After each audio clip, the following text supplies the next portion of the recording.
The Gospel of Luke provides a powerful encounter between Jesus and a Roman centurion in chapter 7 verses 1 to 10. This passage is not just a simple narrative but a profound exploration of faith, authority, and compassion. This passage offers a glimpse into the nature of faith and Jesus' divine authority.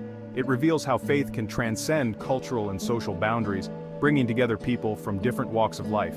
As we delve into this scripture, we witness the centurion's unwavering belief and Jesus' compassionate response. The centurion's faith is remarkable, especially considering his position as a Roman officer, a representative of the occupying force in Israel. The story unfolds with Jesus entering the town of Capernaum, a bustling hub in Galilee.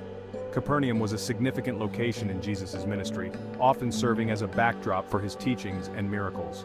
Word of Jesus' arrival spread quickly, reaching the ears of a Roman centurion desperate for his servant's healing. The centurion had heard of Jesus' miraculous healings and believed that Jesus could save his servant. This centurion, a man of authority in the Roman army, humbled himself before Jesus. Despite his high rank, he recognized a higher authority in Jesus and approached him with deep respect and humility. The centurion's plea was not for himself, but for his beloved servant, who was ill and near death. This act of seeking help for another, especially a servant, highlights the centurion's compassion and sense of responsibility. This act of compassion for a servant, someone considered less important in their society, speaks volumes about the centurion's character. It shows that true leadership involves caring for those under one's charge, regardless of their social status. This sets the stage for a profound lesson on faith and God's healing power.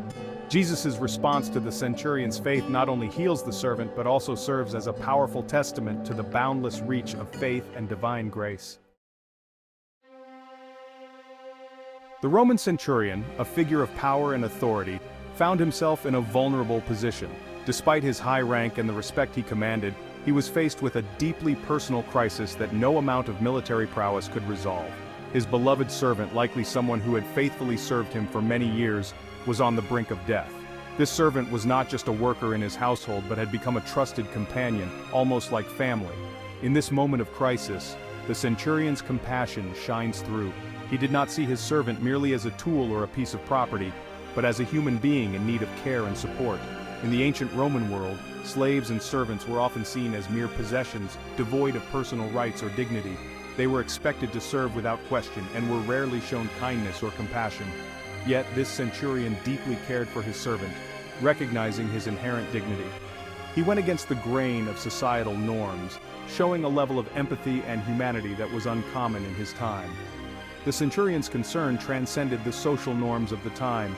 He was willing to break the rigid boundaries set by society to ensure the well-being of his servant.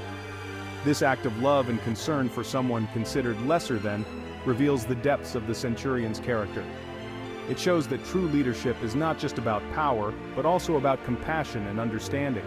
He saw his servant as a fellow human being worthy of care and respect. This perspective was revolutionary in a society that often dehumanized those in servitude. In this single act, the centurion demonstrates a value central to Christianity, the inherent dignity of every human life. His actions remind us that compassion and respect for others are timeless virtues that transcend cultural and historical boundaries. Faced with his servant's grave illness, the centurion sought out Jesus, who was known far and wide for his miraculous healing powers.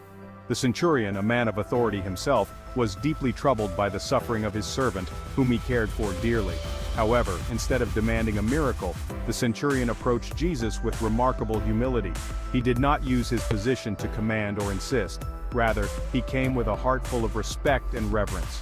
Recognizing Jesus' unparalleled authority, the centurion believed that a mere word from Jesus was enough to heal his servant. He understood that true power did not require physical presence or grand gestures. The centurion's humility is evident in his words, "Lord, I am not worthy to have you come under my roof."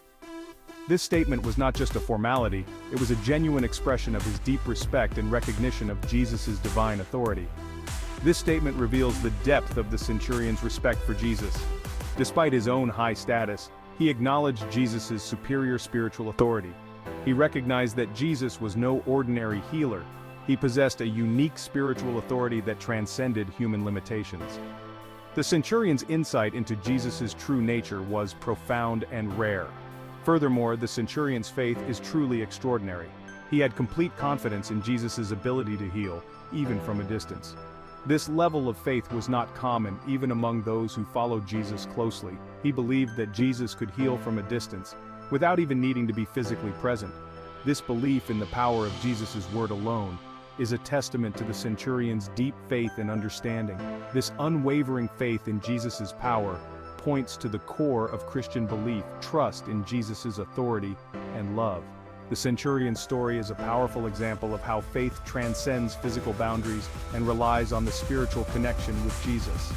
The centurion's story reminds us that true faith requires humility and complete trust in God's power.